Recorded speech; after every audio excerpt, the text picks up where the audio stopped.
Bismillah walhamdulillah wassalatu wassalam ala rasulillah. All praise is due to Allah subhanahu wa ta'ala, the King, the Master, the Sustainer, the Creator of the seven heavens and the earth, and we send peace and blessings upon His beloved Mohamed sallallahu alayhi wasallam. You know, my brothers and sisters, there isn't a place that I go or that I travel to except that I'll get some mother and some father that come up to me with a broken heart and worry and concern in their eyes, and they always advise me that, please brother, can you speak about children and speak about the rights of the parents, speak about the youth and how our youth are lost and our youth are going astray. And I get this so much, and I can see the frustration in the eyes of mothers and fathers. But my brothers and sisters, tonight I want to be really honest with you, and I want to open up my heart and speak about something that's quite the opposite. Because if you were to ask me, yes, while we have a lot of problems facing our young ones, I feel that there's a bigger problems with the mothers and the fathers. Because I believe that our youth are a reflection of what's happening at home. Yes, our children have problems, but nowhere near as big as the problems that you and I are having as mothers and fathers. You and I play a massive role in the life of children. So it's very easy to point the finger at the youth and say, look, the youth are lost, and that the youth are confused, and that the youth don't know where to go and what to do. But that's only because you and I are lost, and you and I are confused, and you and I don't know what to do. And if I'm a mother, and if I'm a father, and this is how I am at home, then what is it that you expect from our children? What is it? There used to be a time when an orphan was someone that didn't have a mother or a father. An orphan didn't have a mother or a father. But today, we're faced with the 21st century orphan. Someone that has a mother and has a father, but he might as well not as well have them.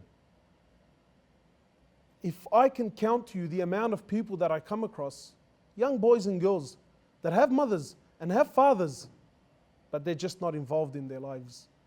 And the heartbreak that I see in their eyes when it comes to their families. Yeah? And then when I meet their parents have the audacity to come to me and tell me, you should speak to my children and tell my children about the rights of the mother and the rights of the father and how that they should be treating us. My brothers and sisters, when you and I decided to get married, when you and I decided to have a family, when you and I decided to have children, you and I embarked on a massive journey, probably the biggest journey you'll ever do in your life. And it is our responsibility to be involved in the lives of our kids. Because that's our role, that's our job. And wallahi, it absolutely kills me, it breaks my heart when I see mothers and fathers that are not interested, nowhere near. If I tell you how many young boys I sit and I talk to, and the young boy will look me dead in the eye and he told me, what, I despise my father, I hate my dad. And I tell him, why, how come? He says to me, brother, there's no relationship with my father whatsoever. I come home from school, he's not there. When I need him after school, he's not there. He's always out with his mates or he's busy at work. One guy, when I was actually having a chat with him, he had a lot of problems with his father. And I said to him, man, talk to me. How come there's problems with your father? He says to me, from the core of my heart, I actually hate my dad. I said to him, why do you hate him for? He goes, because he's never around.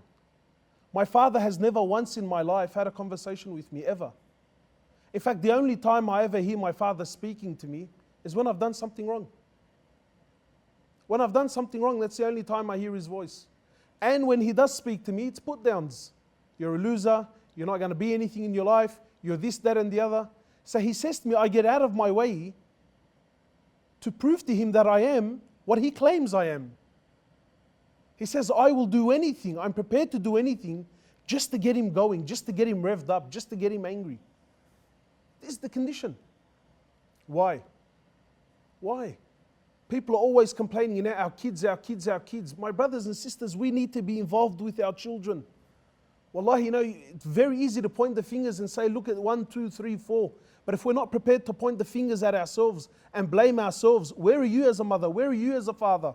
Where are you? What is it that's busied you? What is it that you're so occupied with? I heard a story from one of the mashayikh in South Africa. It's a true story. And the sheikh was saying, one day a father came home from work and he's been working, for long hours. So he comes home, he's busy, he's stressed out, his business, he comes back home, he's doing his paperwork, he's crunching numbers. So his son, who's been looking forward to seeing his father all day, he comes over to his father and he's excited, his dad's finally home. So he comes up to his father and he wants to communicate with him. He wants to tell him about his day and how school was. And his father wasn't interested whatsoever. So when he came close, the father turns around and says, "What are you doing here? Can't you see I'm busy? Can't you see I've got things to do? Go inside to your room. Where's the iPad that I gave you?" So this kid goes away, shattered, absolutely heartbroken. Then he comes back after a little while and he asks his father for some money. He says to him, "Dad, can I have some money?" He says, "What do you want money for? Didn't I give you money just the other day? Didn't I give you money the other day?" He says to him, "How much do you want?" He says to him, "Well, I want $10. He says to him, $10. And this kid must have been about 6, 7 years of age. He says to him, $10, what are you going to do with the money? And there's an argument going back and forward. Anyway, eventually he gives him the money and then the kid goes back to his room. Now after some time, the father calms down, the mother comes in, says to him, "Look, your son wanted to talk to you, this, that, and the other." Then the father, after a little while, he gets up, he goes to the room, he goes to his son. His son was laying there on the bed, upset, weeping. He says to my son, "Look, I'm sorry, it's just that I'm really stressed out and, I've been really busy with work." And he says to me, "Look, what did you need the money for?" So the kid lifts up his pillow and he shows his father that he's been saving up the money. He says to my father, "Tell me something, how much money do you earn an hour? How much do you earn an hour?" He says to him, "What do you want to know for?" He says, "Because I've been saving up the money that you give me on a weekly basis because I want to buy an hour of your time. I want to buy an hour of your time that's uninterrupted, an hour that you're not on the phone. You're not busy looking at emails. You're not busy looking at WhatsApp. You're not busy looking at this, that, and the other. I want an hour of your time." Wallahi, my brothers and my sisters, I ask you sincerely, honestly, when was the last time you ever had a proper conversation with your child? When was the last time you ever sat down and asked your child about their interests, about what they like and what they dislike? When? Somebody once told me, he said to me, "When was the last time you actually played with your children?" And he said to me, "I don't mean play as in kick a ball. No, he said to me, I mean sit down and do what they want you to do. Interact with them."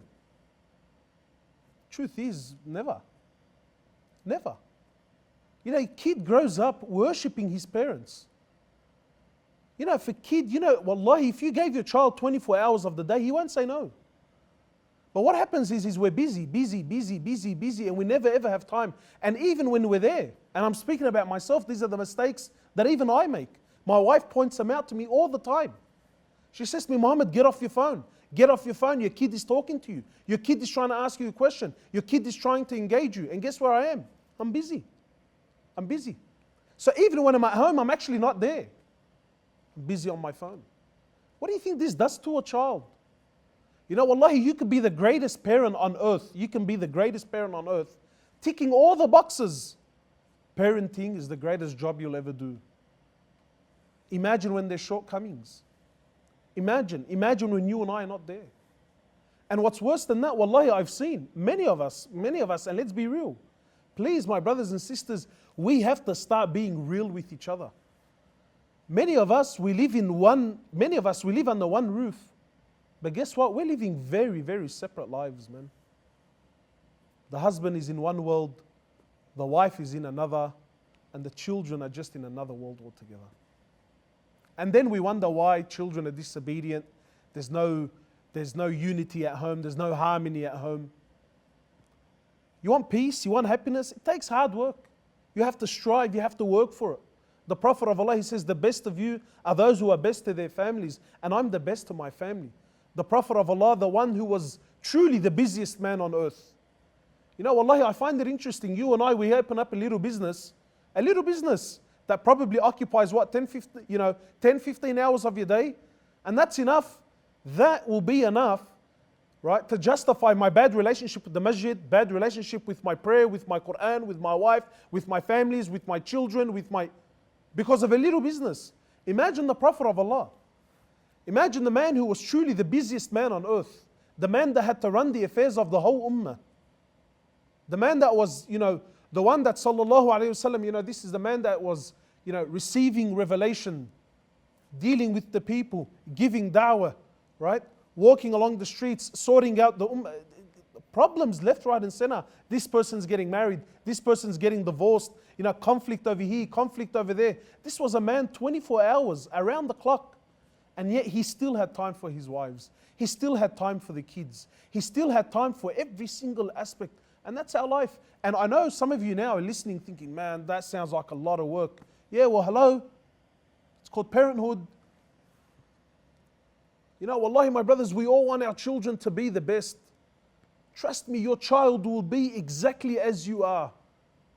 Look at yourself in the mirror. Look at your lifestyle. What you see is a very good indication of what your child is going to be.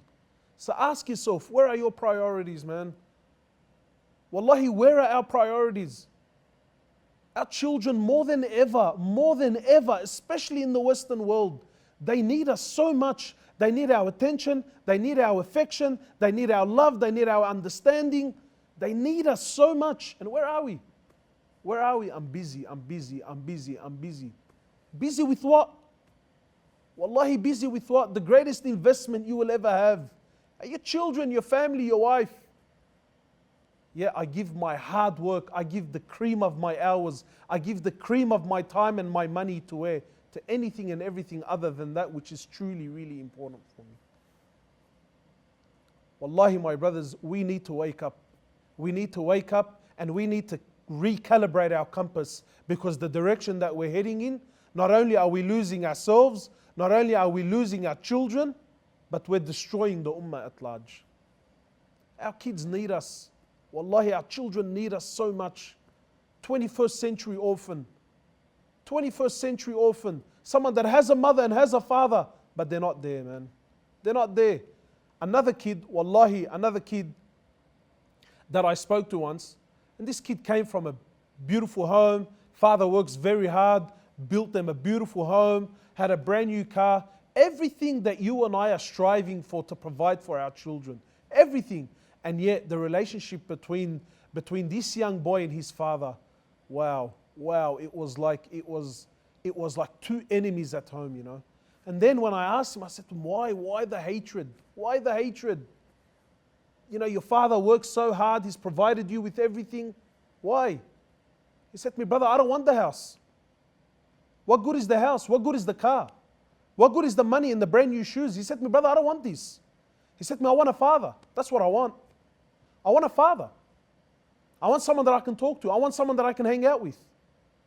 I want someone that I can share my interests with.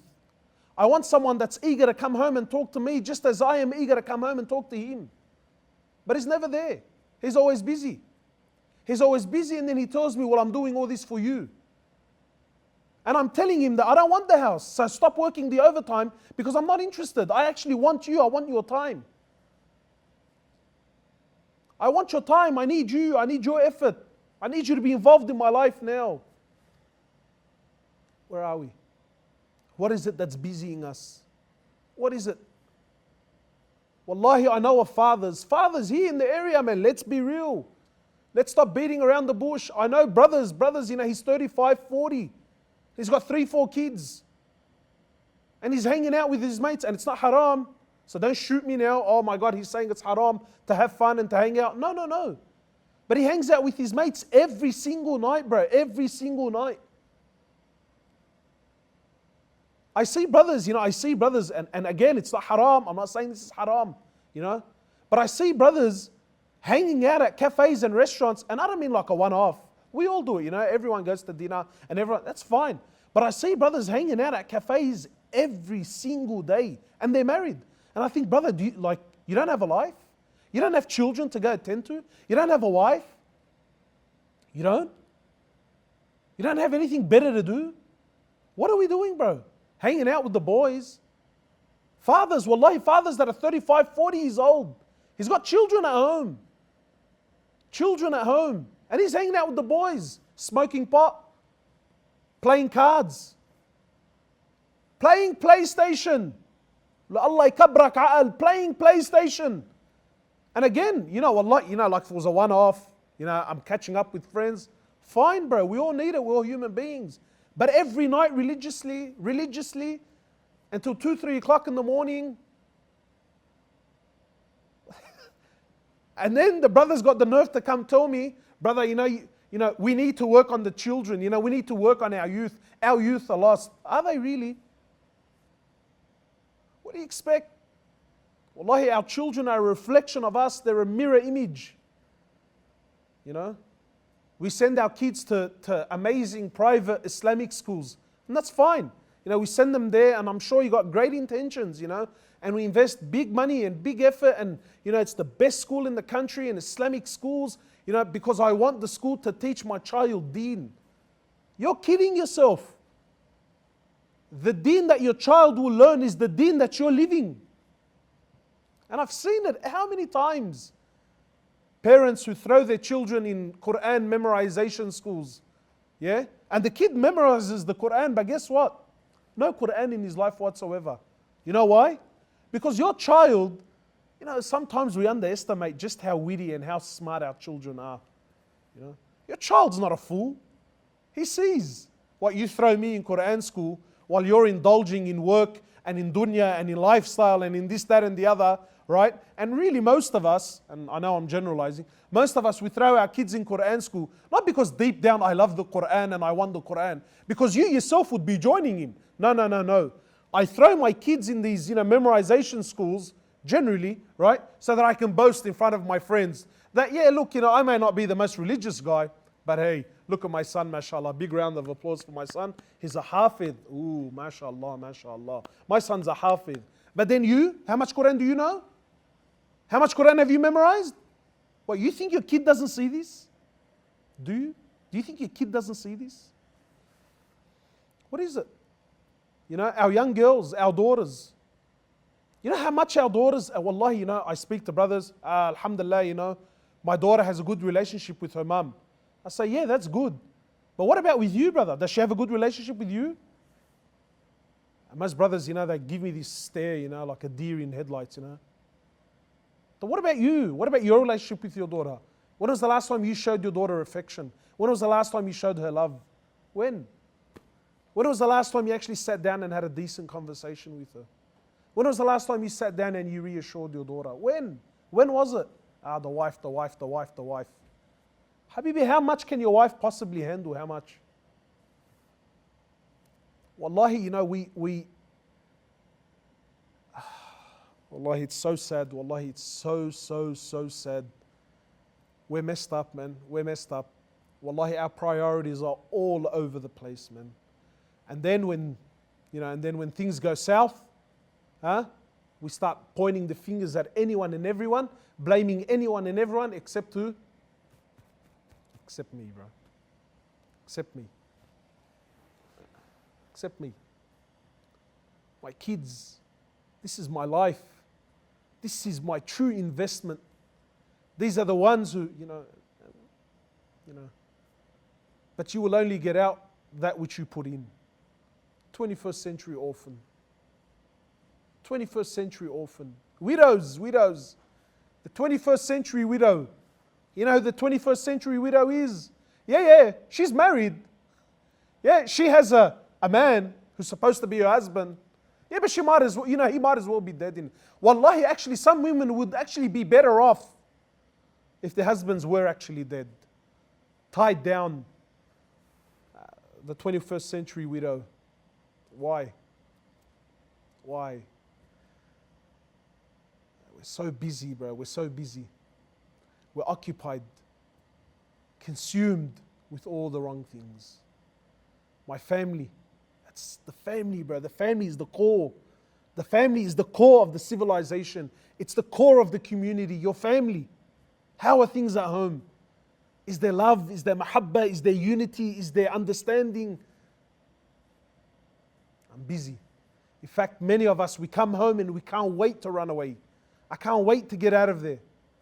Look, I'm not saying it's easy. Wallahi, it's not easy. Being a father and a wife and a husband and all of it, wallahi, it's not easy. But we have to at least try, man.